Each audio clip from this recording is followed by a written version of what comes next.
the Bible, and the Catechism. In a year. Day 135. From the first book of Samuel. The friendship of David and Jonathan.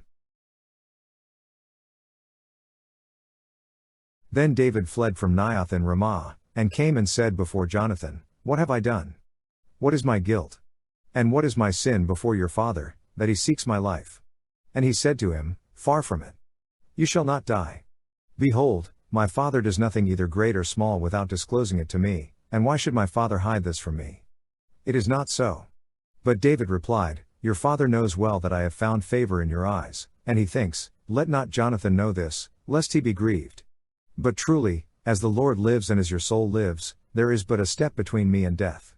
Then said Jonathan to David, Whatever you say, I will do for you. David said to Jonathan, Behold, tomorrow is the new moon, and I should not fail to sit at table with the king, but let me go, that I may hide myself in the field till the third day at evening. If your father misses me at all, then say, David earnestly asked leave of me to run to Bethlehem his city, for there is a yearly sacrifice there for all the family. If he says, Good. It will be well with your servant, but if he is angry, then know that evil is determined by him. Therefore deal kindly with your servant, for you have brought your servant into a sacred covenant with you. But if there is guilt in me, slay me yourself, for why should you bring me to your father? And Jonathan said, Far be it from you. If I knew that it was determined by my father that evil should come upon you, would I not tell you? Then said David to Jonathan, Who will tell me if your father answers you roughly? And Jonathan said to David, Come, let us go out into the field. So they both went out into the field. And Jonathan said to David, The Lord, the God of Israel, be witness.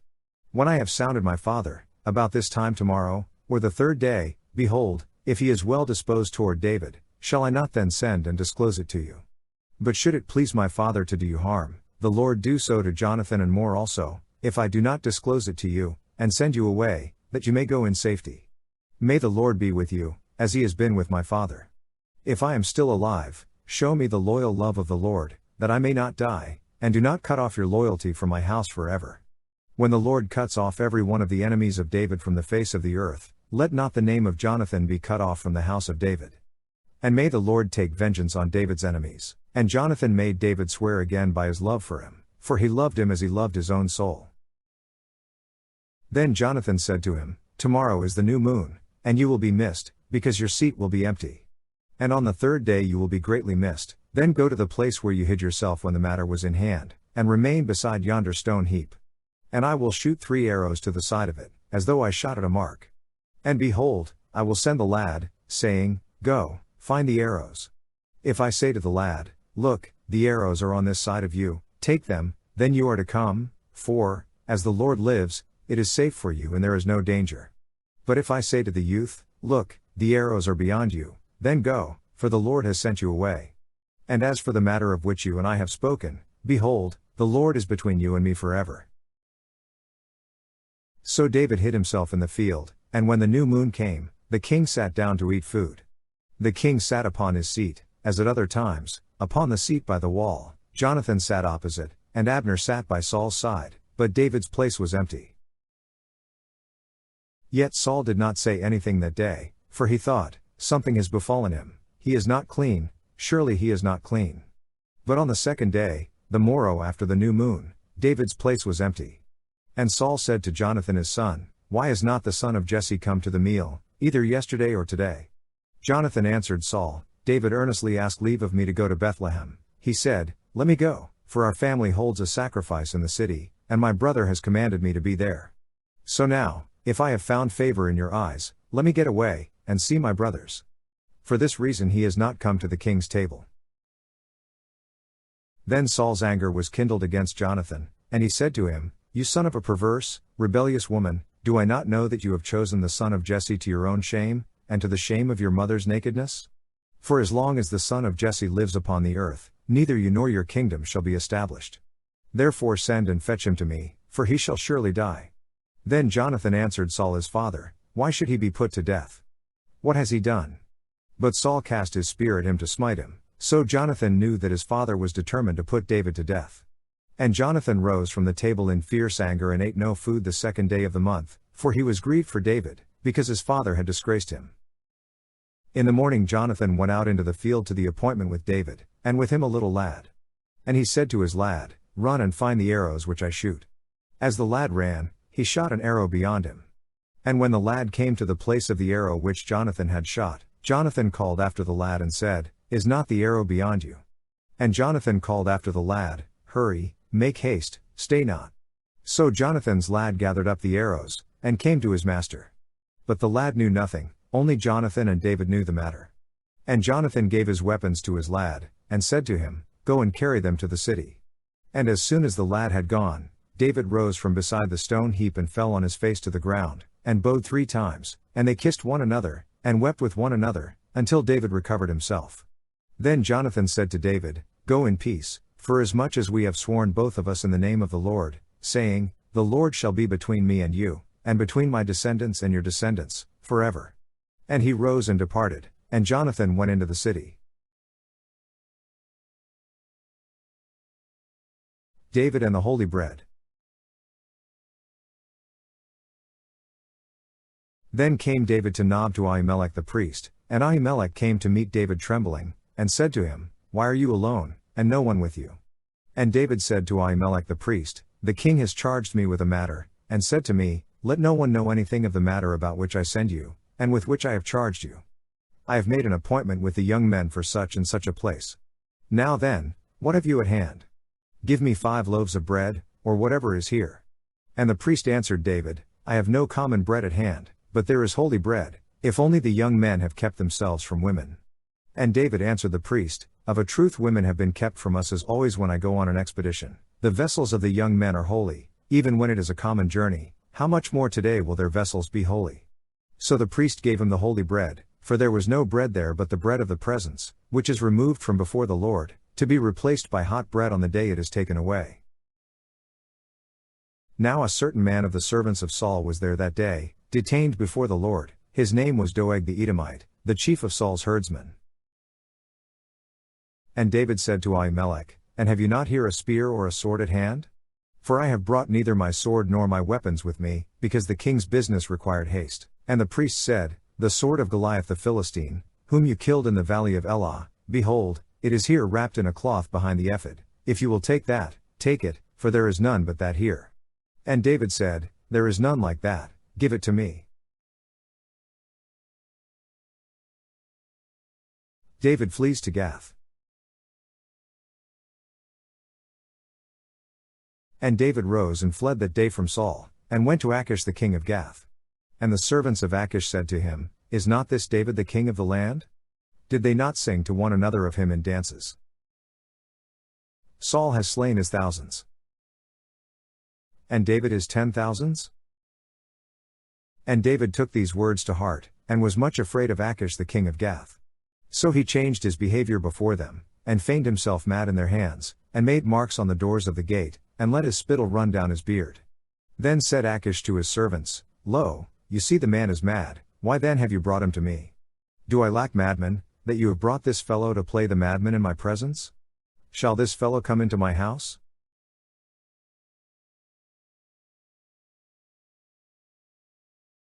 From the Book of Psalms. A harvest of joy. A song of ascents. When the Lord restored the fortunes of Zion, we were like those who dream. Then our mouth was filled with laughter, and our tongue with shouts of joy. Then they said among the nations, "The Lord has done great things for them. The Lord has done great things for us. We are glad.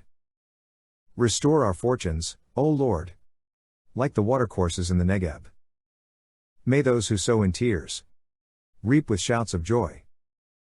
He that goes forth weeping, bearing the seed for sowing, shall come home with shouts of joy, bringing his sheaves with him."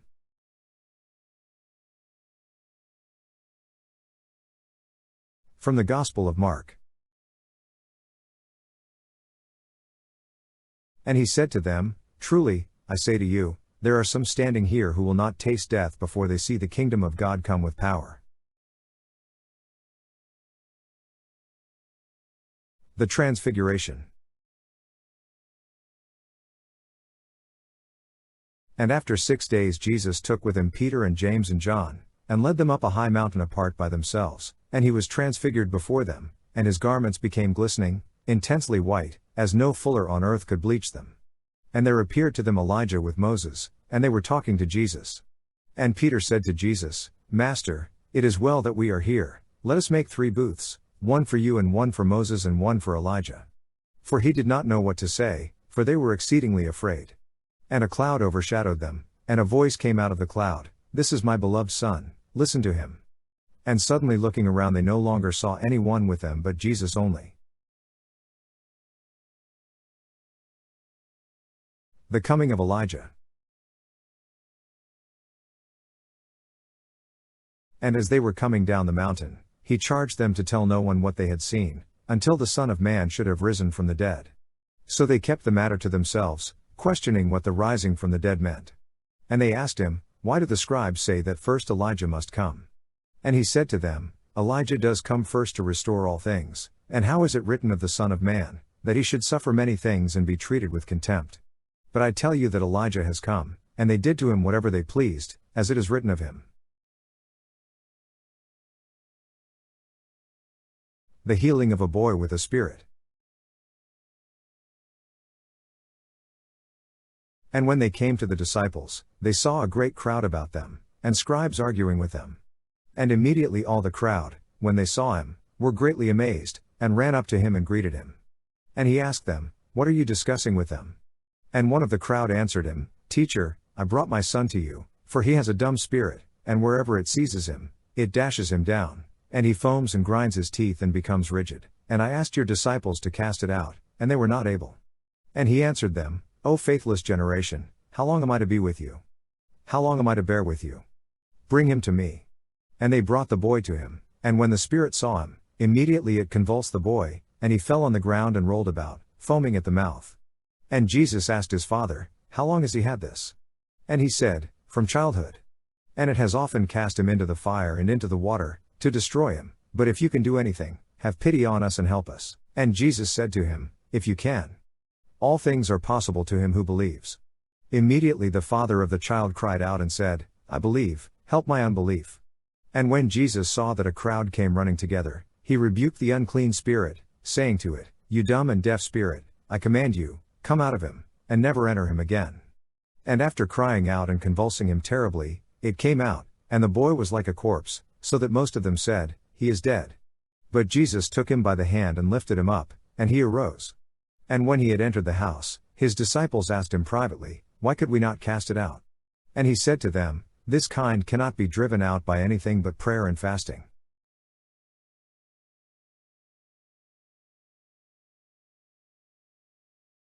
From the Catechism. Participation in Christ's kingly office. By his obedience unto death, Christ communicated to his disciples the gift of royal freedom, so that they might by the self-abnegation of a holy life, overcome the reign of sin in themselves. That man is rightly called a king who makes his own body an obedient subject and, by governing himself with suitable rigor, refuses to let his passions breed rebellion in his soul, for he exercises a kind of royal power over himself. And because he knows how to rule his own person as king, so too does he sit as its judge. He will not let himself be imprisoned by sin, or thrown headlong into wickedness. Moreover, by uniting their forces let the laity so remedy the institutions and conditions of the world when the latter are an inducement to sin, that these may be conformed to the norms of justice, favoring rather than hindering the practice of virtue.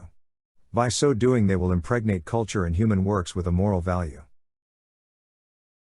The laity can also feel called, or be in fact called, to cooperate with their pastors in the service of the ecclesial community, for the sake of its growth in life. This can be done through the exercise of different kinds of ministries according to the grace and charisms which the Lord has been pleased to bestow on them. In the Church, lay members of the Christian faithful can cooperate in the exercise of this power, of governance, in accord with the norm of law. And so the Church provides for their presence at particular councils, diocesan synods, pastoral councils, the exercise of the pastoral care of a parish, collaboration in finance committees, and participation in ecclesiastical tribunals, etc. The faithful should distinguish carefully between the rights and the duties which they have as belonging to the Church and those which fall to them as members of the human society. They will strive to unite the two harmoniously, remembering that in every temporal affair they are to be guided by a Christian conscience, since no human activity, even of the temporal order, can be withdrawn from God's dominion. Thus, every person, through these gifts given to him, is at once the witness and the living instrument of the mission of the Church itself according to the measure of Christ's bestowal.